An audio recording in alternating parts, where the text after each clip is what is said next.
ओम शांति 16/1/2025 प्रातः मुरली बाप दादा मधुबन।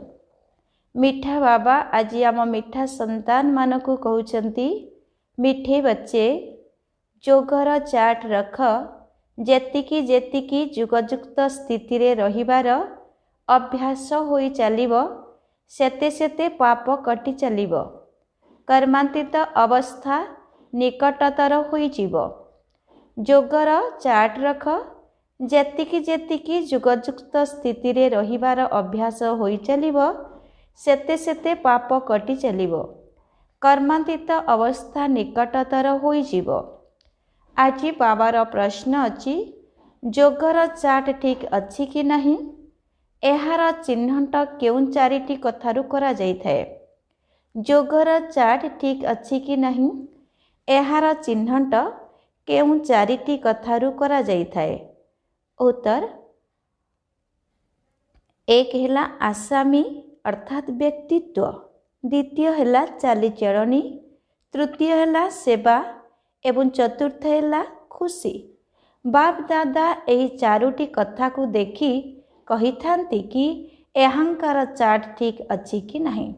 जेउ पिला माने म्यूजियम अथवा प्रदर्शनी बुझाइबार सेवारे रहुचंती, जहांकर चालीचलन राजकीय अटे, जेउ माने बहुत खुशी रे रहुचंती, सेमानंकर निश्चिंत भावरे चाट ठीक थिबो।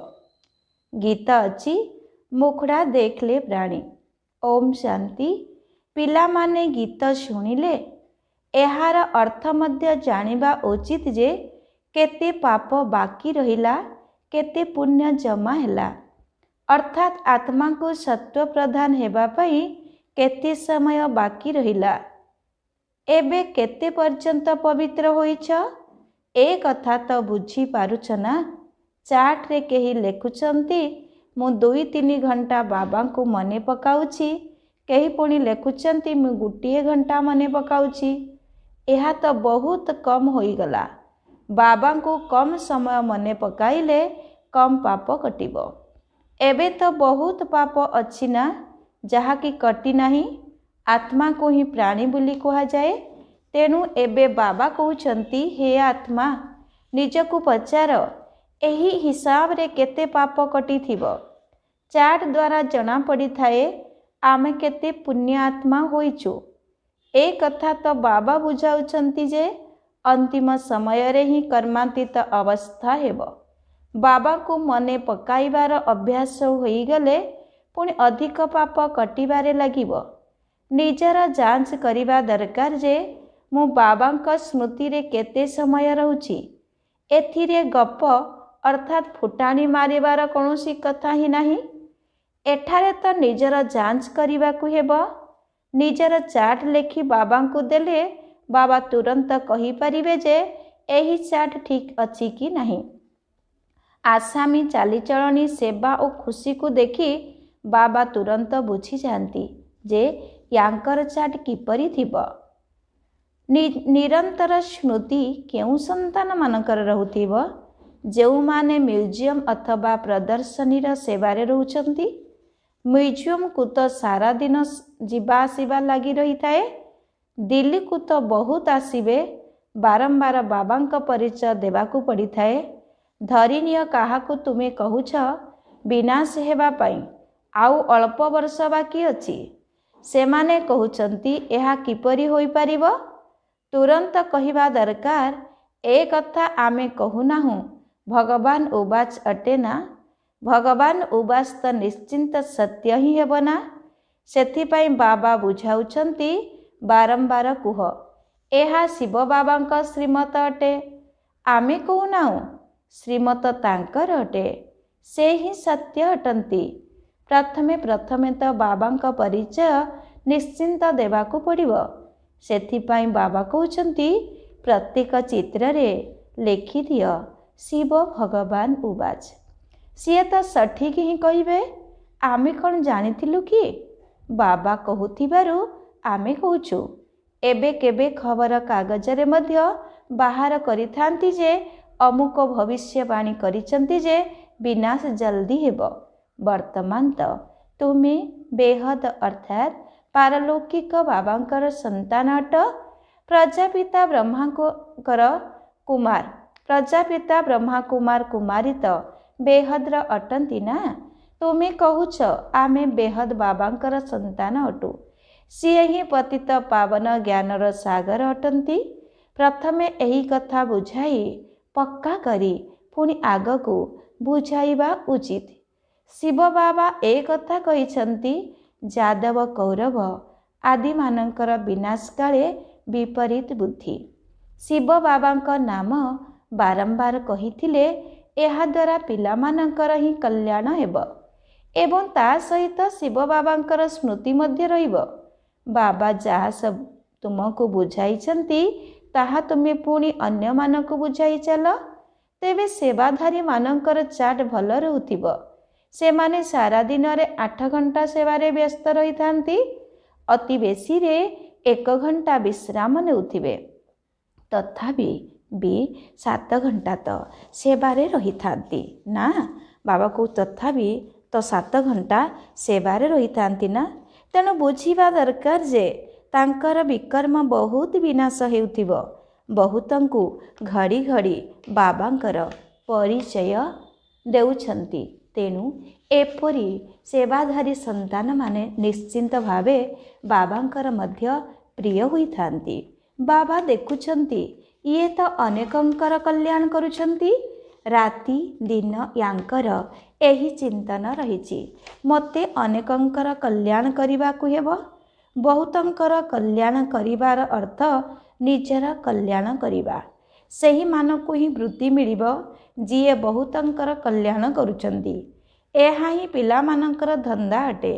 ଶିକ୍ଷକ ହୋଇ ଅନେକଙ୍କୁ ରାସ୍ତା ବତାଇବାକୁ ହେବ। ପ୍ରଥମତଃ ଏହି ଜ୍ଞାନକୁ ପୁରା ଧାରଣ କରିବାକୁ ପଡ଼ିବ। କାହାର କଲ୍ୟାଣ କରୁନଥିଲେ ବୁଝାଯାଏ ୟାଙ୍କ ଭାଗ୍ୟରେ ନାହିଁ। ପିଲାମାନେ କହୁଛନ୍ତି ବାବା ଆମକୁ ଚାକିରିରୁ ମୁକ୍ତ କର, ଆମେ ଏହି ସେବାରେ ଲାଗିଯିବୁ। ବାବା ମଧ୍ୟ ଦେଖିବେ ବାସ୍ତବରେ ଇଏ ସେବା ଯୋଗ୍ୟ ବି ଅଟନ୍ତି, ଏକ ବନ୍ଧନମୁକ୍ତ ମଧ୍ୟ ଅଟନ୍ତି। ତେବେ ଯାଇ କହିବେ ଭଲେ 500 1000 ରୋଜଗାର କରିବା ଅପେକ୍ଷା ଏହି ସେବାରେ ଲାଗି ବହୁତଙ୍କର କଲ୍ୟାଣ କର। ଯଦିବା ତୁମେ ବନ୍ଧନମୁକ୍ତ ଅଛ, ତେବେ ବି ବାବା ସେବା କରିବାର ଯୋଗ୍ୟତା ଥିବାରେ ଦେଖିଲେ ହିଁ ରାୟ ଦେବେ। ସେବାଧାରୀ ସନ୍ତାନମାନଙ୍କୁ ତ ସବୁ ସ୍ଥାନକୁ ଡାକିଥାନ୍ତି। ସ୍କୁଲରେ ଛାତ୍ରମାନେ ପଢ଼ିଥାନ୍ତି ନା, ଏହା ମଧ୍ୟ ପାଠପଢ଼ା ଅଟେ। ଏହା କୌଣସି ସାଧାରଣ ମତ ନୁହେଁ। ସତ ଅର୍ଥାତ୍ ଯିଏ ସତ୍ୟ କହିଥାନ୍ତି। ଆମେ ଶ୍ରୀମତ ଅନୁସାରେ ଆପଣଙ୍କୁ ଏ କଥା ବୁଝାଉଛୁ। ଈଶ୍ୱରଙ୍କ ମତ ଏବେ ହିଁ ତୁମକୁ ମିଳୁଛି। ବାବା କହୁଛନ୍ତି ତୁମକୁ ଘରକୁ ଫେରିଯିବାକୁ ହେବ। ଏବେ ଅବିନାଶୀ ସୁଖର ସମ୍ପତ୍ତି ନିଅ। କଳ୍ପ କଳ୍ପ ତୁମକୁ ସମ୍ପତ୍ତି ମିଳି ଆସୁଛି। କାହିଁକି ନା ସ୍ୱର୍ଗର ସ୍ଥାପନା ତ କଳ୍ପ କଳ୍ପ ହେଉଛି ନା। ଏ କଥା କେହି ଜାଣିନାହାନ୍ତି ଯେ ଏହି ସୃଷ୍ଟି ଚକ୍ର 5000 ବର୍ଷର ଅଟେ। ମନୁଷ୍ୟ ତ ବିଲକୁଲ ହିଁ ଘୋର ଅନ୍ଧକାର ଅଛନ୍ତି। ତୁମେ ଏବେ ସମ୍ପୂର୍ଣ୍ଣ ଆଲୋକରେ ଅଛ। ସ୍ୱର୍ଗର ସ୍ଥାପନା ତ ବାବା ହିଁ କରିବେ। ଏ କଥା ତ ଗାୟନ ରହିଛି ଯେ ପାଳଗଦାରେ ନିଆଁ ଲାଗିଗଲାଣି, ତେବେ ମଧ୍ୟ ଅଜ୍ଞାନ ନିଦ୍ରାରେ ଶୋଇ ରହିଛନ୍ତି। ତୁମେମାନେ ଜାଣିଛ ବେହଦର ପିତା ଜ୍ଞାନର ସାଗର ଅଟନ୍ତି। ସର୍ବୋଚ୍ଚ ବାବାଙ୍କର କର୍ତ୍ତବ୍ୟ ମଧ୍ୟ ସର୍ବୋଚ୍ଚ ଅଟେ। ଏପରି ନୁହେଁ ଯେ ଈଶ୍ୱର ତ ସମର୍ଥ ଅଟନ୍ତି, ଯାହା ଚାହିଁବେ ତାହା କରିପାରିବେ। ନା, ଏହିପରି ଅନାଦି ଡ୍ରାମା ତିଆରି ହୋଇଛି। ସବୁକିଛି ଡ୍ରାମା ଅନୁସାରେ ହିଁ ଚାଲୁଛି। ଯୁଦ୍ଧ ସମୟରେ କେତେ ମୃତ୍ୟୁବରଣ କରୁଛନ୍ତି, ଏହା ମଧ୍ୟ ଡ୍ରାମାରେ ନିର୍ଦ୍ଧାରିତ ହୋଇ ରହିଛି। ଏଥିରେ ଭଗବାନ କ'ଣ କରିପାରିବେ? ଭୂମିକମ୍ପ ଇତ୍ୟାଦି ହେଲେ କେତେ ଚିତ୍କାର କରିଥାନ୍ତି, ହେ ଭଗବାନ। କିନ୍ତୁ ଭଗବାନ କ'ଣ କରିପାରିବେ?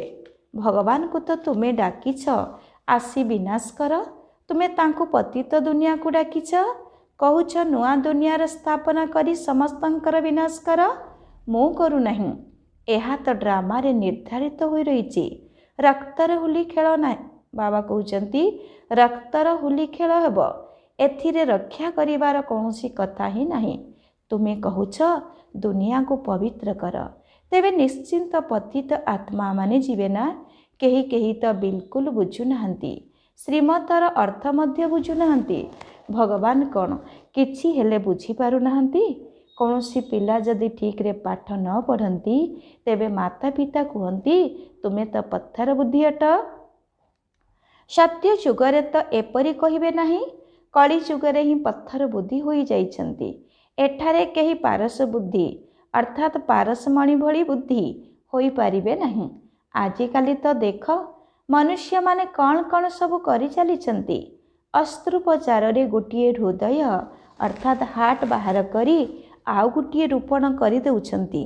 ଆଚ୍ଛା, ଏତେ ମେହନତ କରି ଏପରି କଲ, କିନ୍ତୁ ଏହାଦ୍ୱାରା ଲାଭ କ'ଣ?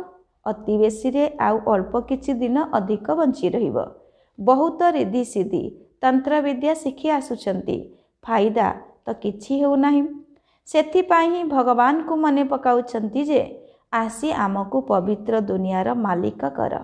ଆମେ ପତିତ ଦୁନିଆରେ ରହି ବହୁତ ଦୁଃଖୀ ହୋଇଯାଇଛୁ। ସତ୍ୟ ଯୁଗରେ ତ କୌଣସି ରୋଗ ହେବ ନାହିଁ କି ଦୁଃଖର କୌଣସି କଥା ରହିବ ନାହିଁ।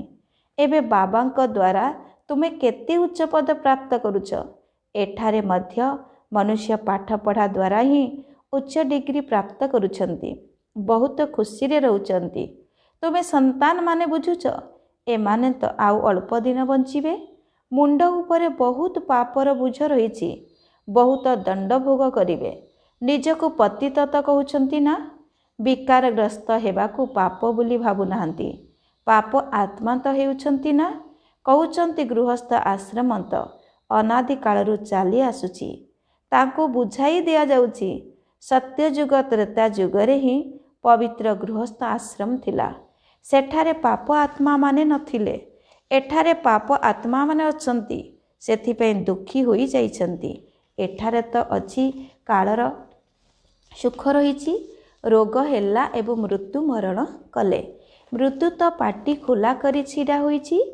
ଅଚାନକ ହୃଦଘାତ ହୋଇଯାଉଛି। ଏଠାରେ ତ ସୁଖ କାକ ବିଷ୍ଠା ସମାନ। ସେଠାରେ ତ ତୁମକୁ ଅସରନ୍ତି ସୁଖ ମିଳିବ। ତୁମେ ସାରା ବିଶ୍ୱର ମାଲିକ ହେଉଛ। କୌଣସି ପ୍ରକାରର ଦୁଃଖ ହେବ ନାହିଁ।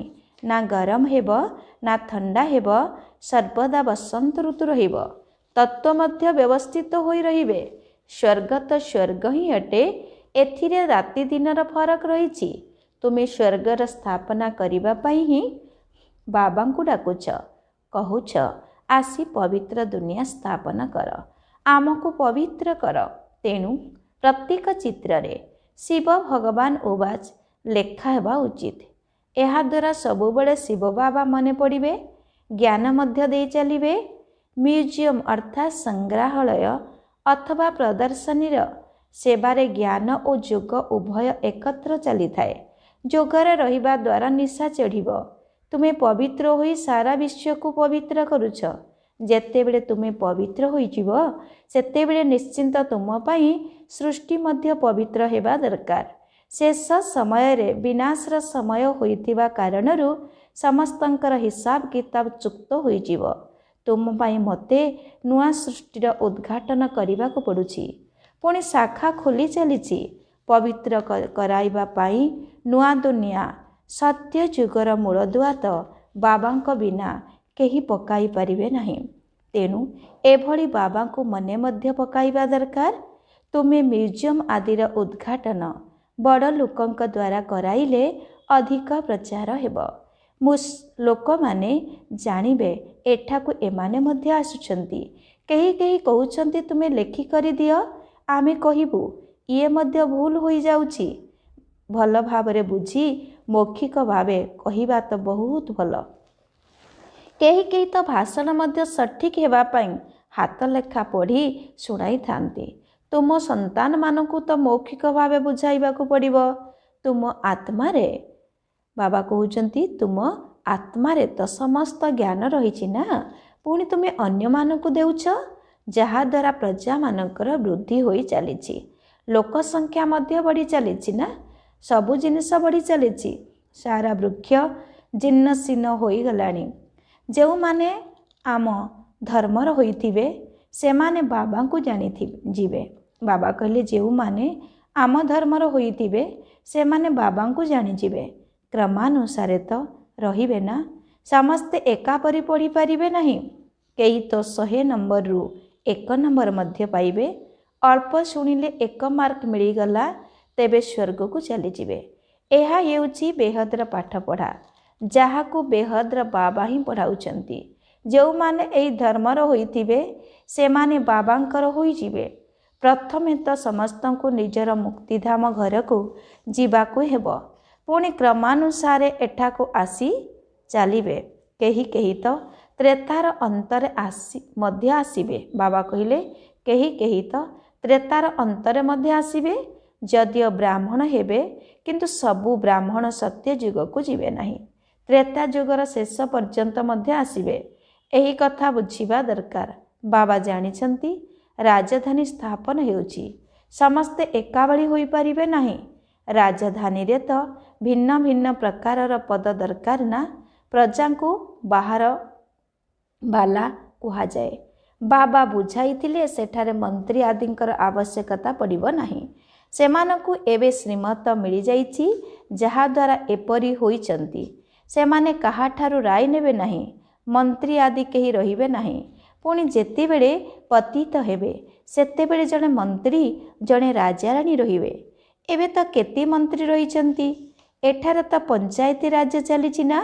ଜଣଙ୍କର ମତ ଅନ୍ୟ ଜଣଙ୍କ ସହିତ ମିଶୁନାହିଁ। ଜଣଙ୍କ ସହିତ ବନ୍ଧୁତ୍ୱ ରଖ, ବୁଝାଅ, ତେବେ ସିଏ କାମ କରିଦେବେ। ଅନ୍ୟ କେହି ଯଦି ଆସିଲେ ତାଙ୍କ ମନକୁ ତୁମ କଥା ଯଦି ପସନ୍ଦ ନ ଆସିଲା, କେବେ କାମକୁ ଆହୁରି ବିଗାଡ଼ି ତେବେ କାମକୁ ଆହୁରି ବିଗାଡ଼ି ଦେବେ। ଅନ୍ୟ କେହି ଯଦି ଆସିଲେ ତାଙ୍କ ମନକୁ ତୁମ କଥା ଯଦି ପସନ୍ଦ ନ ଆସିଲା, ତେବେ କାମକୁ ଆହୁରି ବିଗାଡ଼ି ଦେବେ।